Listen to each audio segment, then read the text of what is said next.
අයබෝවන් සුබ දවසක් කියලා ප්‍රාර්ථනා කරනවා ඔයාලා හැමෝටම Bright Beauty World හැමදාමත් වගේ ඔයාලා හැමදෙනාම ආදරෙන් පිළිගන්නවා. ඔබ දැකලා ඇති අපේ වැඩිහිටි පරම්පරාවේ අය බත් කන වෙලාවට ලුණු කෑල්ලක් හරි රතු ලුණු ගෙඩි කීපයක් හරි එයාලගේ බත් එකේ පැත්තකින් තියාගෙන ඒකත් එක්ක එයාලා කෑම කනවා. එයාලා මේ විදිහට කරන්නේ ඇයි කියලා ඔබ නිකමටවත් හිතුවද? මේ කාරණේ නිසා ඔවුන්ගේ ශරීරයට ලැබුණේ මොනවද? අපේ වැඩිහිටියෝ මේ විදිහට ලුණු ආහාරයට ගැනීම මගින් බලාපොරොත්තු වෙන්නේ මොනවද? සරලවම කියනවා නම් ලුණු ඔවුන්ගේ ශරීරයට බලපෑම් කළේ කොහොමද කියලා අපි කවුරුත් හිතපු දෙයක් නොවෙන්න පුළුවන්. ඉතින් ඒ නිසා අද Bright Beauty World ඔබත් එක්ක කතා කරන්න හිතුවා ලුණු ආහාරයට ගැනීමෙන් ඔබේ ශරීරයට ලැබෙන ප්‍රතිලාභ මොනවද කියලා. ඒ විතරක් නෙමෙයි ලුණු නිසා ඔබට සිදුවේ හැකි හානි මොනවද කියලා වගේම හැමදාම එකම විදිහට ලුණු භාවිතා කරන ක්‍රම වෙනුවට ඔබට ලුණු භාවිතා කරන්න පුළුවන් වෙනස් ක්‍රම දෙකක් ගැනත් අද අපි කියලා දෙනවා. ඒ නිසා ආරාධනා කරනවා රැඳිලා ඉන්න කියලා අන්තිම තත්පරයේත් එක්ම ඒ වගේම ඔබ තාම අපිව subscribe කරලා නැත්නම් ඔබට පුළුවන් දැන්ම අපිව subscribe කරලා bell icon එක press කරලා දිගටම අපිත් එක්ක රැඳිලා ඉන්න.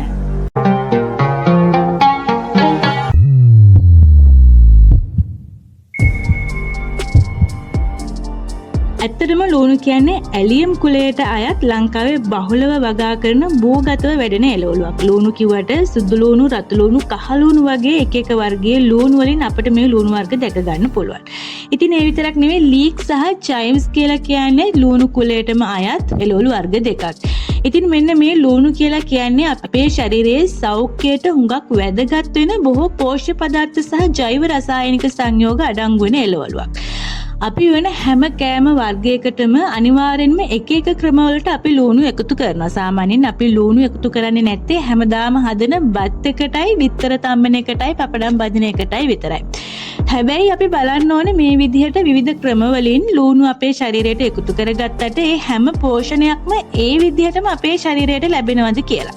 ලුණු වල තියෙන පෝෂණය සහ ඒ වගේම අපේ ශරීරයට ලැබෙන health benefits ගැන කතා කරන ගමන් ඒ ගැන අපි කතා කරමු. සාමාන්‍යයෙන් ලුණු ග්‍රෑම් 100ක කාබෝහයිඩ්‍රේට් ග්‍රෑම් 10ක් අඩංගු වෙලා තියෙනවා. ඒ කාබෝහයිඩ්‍රේට් ග්‍රෑම් 10න් ග්‍රෑම් 2ක වගේ ප්‍රමාණයක් තන්තු විදිහට තමයි තියෙන්නේ. ඉතින් අපේ ශරීරයට ප්‍රධාන වශයෙන් තන්තු ලබා දීමේ කාර්යභාරය මේ ලුණු මගින් ඉටු කරනවා.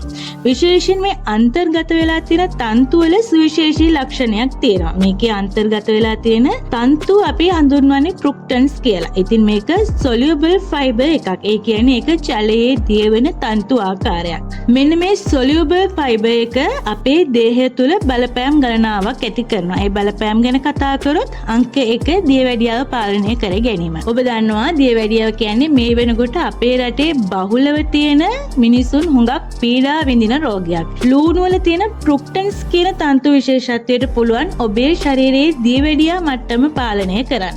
සාමාන්‍යයෙන් රුධිරයට සීනි අවශෝෂණය කිරීමේ හැකියාව අඩු කරන්න මේක විශේෂ හේතුවක් වෙනවා. ඒ අනුව දියවැඩියාව කියන රෝගී තත්ත්වය ඇතිවීම පාලනය කරන්න දැනට දියවැඩියාව තියෙන කෙනෙක්ගේ දේහය තුළ සීනි මට්ටම එක මට්ටමකට ගන්නත් මේක භාවිතා කරන්න පුළුවන් කියලා වෛද්‍ය විද්‍යාත්මක පරීක්ෂණ මගින් තහවුරු කරලා තියෙනවා. අංක 2 ආහාර ජීර්ණ ක්‍රියාවලිය පහසු කර ගැනීම. ආහාර ජීර්ණ පද්ධතිය කියන්නේ අපේ ශරීරයේ හුඟක් වටින පද්ධතියක්. ඉතින් මේක ලෙඩ වුණොත් අපිට හුඟක් සෞඛ්‍ය ගැටලු වලට මුහුණ දෙන්න වෙනවා.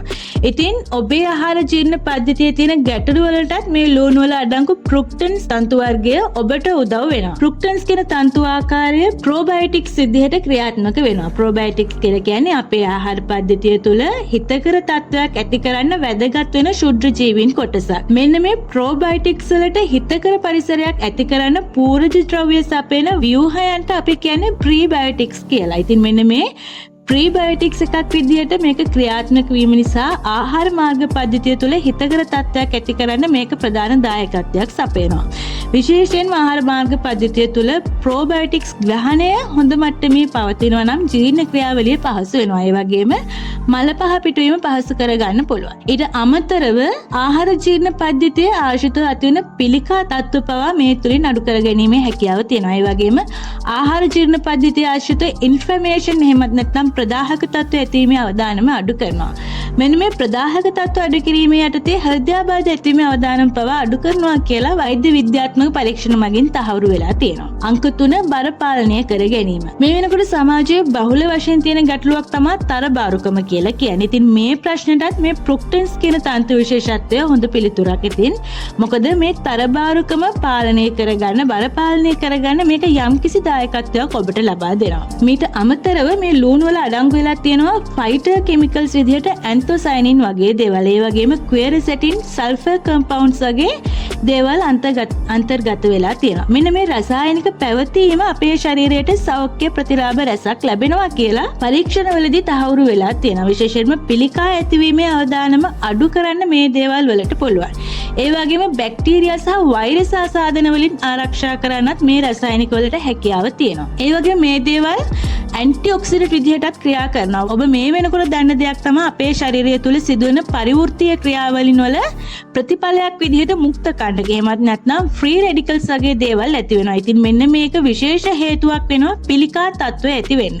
ඊට අමතරව වයස්ගත වීමේ ලක්ෂණ පෙන්වුම් කරන්න හැම එල්ලා වැටීමේ තත්ත්වයටපත් වෙන්න මේක හේතු වෙනවා.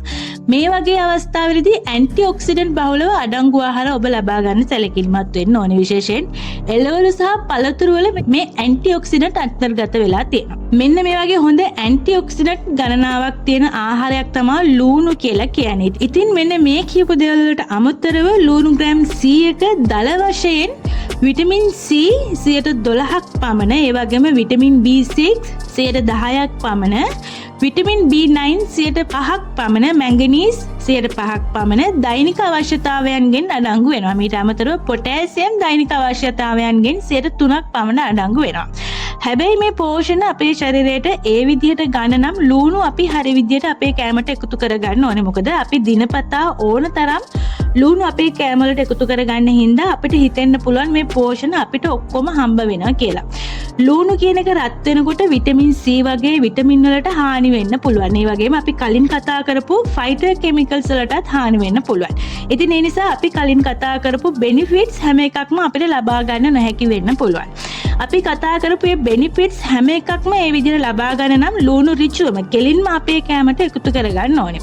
හැබැයි ඉතින් අපේ වැඩිහිටි පරම්පරාවේ අය මේ ගැන දැනගෙන හෝ නැදන එයාලා අමුවෙන් ලූණු කාලේ හැම ප්‍රතිලාභයක්ම ලබා ගත්තා. මේ වගේ දේවල් හින්දා තමයි අදටත් අපිට වඩා සමහර පැති වලින් එයාලා නිරෝගීමත්ව ඉන්නේ. අපිට දැන් තියෙන ගැටලුව තමයි අපේ දැන් ජීවන රටාවත් එක්ක, රැකියාවත් එක්ක, සමාජයත් එක්ක මේ ලූණු අමුවෙන් කෑමට ගන්න එක කරන්න බෑ. මොකද ඒක කෑවට පස්සේ ඒකේ එන බෑඩ් ස්මෙල් එක නිසා. ඒ නිසා ඔබට පුළුවන් මේ ලූණු ඕනම සලාදයක් එක්ක එකතු කරගෙන ඔයාගේ කෑම වලට එකතු කරගන්න. ඊට අමතරව ඔයාට පුළුවන් ලූණු කැලි ටිකක් කපලා වතුර භාජනයකට දාලා විනාඩි කිහිපයක් තියලා ඊට පස්සේ ඒක කෑමට ගන්න. එහෙම ලූණු කෑමට ගත්තට පස්සේ ලූණු වල තියෙන පෝෂණ ගුණය ආරක්ෂා කරගන්න වගේම ලූණුව කෑවට පස්සේ එන සැර බෑඩ් ස්මෙල් එක අඩු කරගන්න ඔයාට පුළුවන්. ඊට අමතරව ඔබට ලූණු සහ මීපැණි මිශ්‍රණයක් හදාගෙන උදේට ආහාරයට ගන්න පුළුවන්.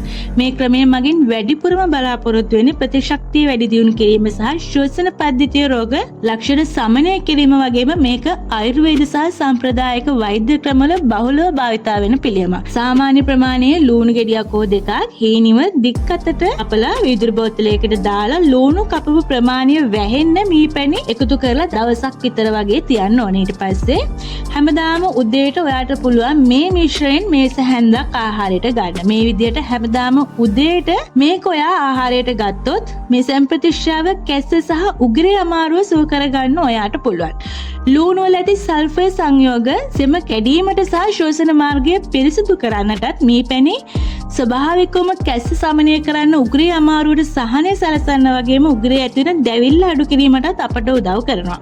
ඊට අමතරව ලූණු සහ මීපැණි දෙකටම දැවිල්ල අඩු කිරීමට එහෙමත් නැත්නම් ඇන්ටි ඉන්ෆ්ලැමේටරි ගුණ තියෙන නිසා අපේ ශරීරයේ ඇතිවන දැවිල්ල අඩු කිරීමට මේ උපකාරී වෙනවා. හැබැයි අපි මතක තියාගන්න ඕන දෙයක් තියෙනවා. ඒ තමයි කොච්චර ගුණදායක දෙයක් වුණත් හොඳ නැති අහිතකර පැත්තකුත් ඕනම දෙයක තියෙන්න පුළුවන් කියන එක.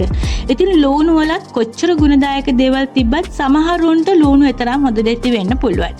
පොටෑසියම් කියන්නේ වකුගඩු රෝගීන්ට එතරම් හොඳ දෙයක් නන් නෙවෙයි. මොකද දුර්වල වුණු වකුගඩු වලට ශරීරයේ අතිරික්ත පොටෑසියම් ඉවත් කිරීමට නොහැකි වීම හෘදයට හානිකර බලපෑම් ඇති වෙන්න පුළුවන්. ඉතින් ලූණු කියන්නේ පොටෑසියම් බහුල ආහාරයක් නිසා වකුගඩු ආශ්‍රිත රෝගීන් ලූණු වැඩිපුර ආහාරයට ගැනීම ඒ තරම් සුදුසු නැහැ.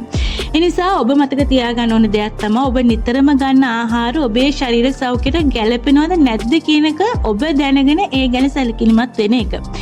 අද මේ වීඩියෝ එකෙන් ලූණු ගැන වටිනා තොරතුරු රැසක් ඔයා දැනගත්තා කියලා අපි හිතනවා. ඉතින් මේ වටිනා කරුණු ගැන තවත් කෙනෙක්ට දැනගන්න මේ වීඩියෝ එක ෂෙයා කරන්න අමතක කරන්න එපා. ඒ වගේම මේ වීඩියෝ ගැන ඔයාගේ අදහස වගේම මේ වීඩියෝ එකට ඔයා කැමති නම් ලයික් කරන්නත් අමතක කරන්න එපා. මේ වගේ තවත් වටින වීඩියෝ එකකින් මුණ ගැහෙනකම් අපි ගිහින් එන්නම්. ඔබට සුබ දවසක්.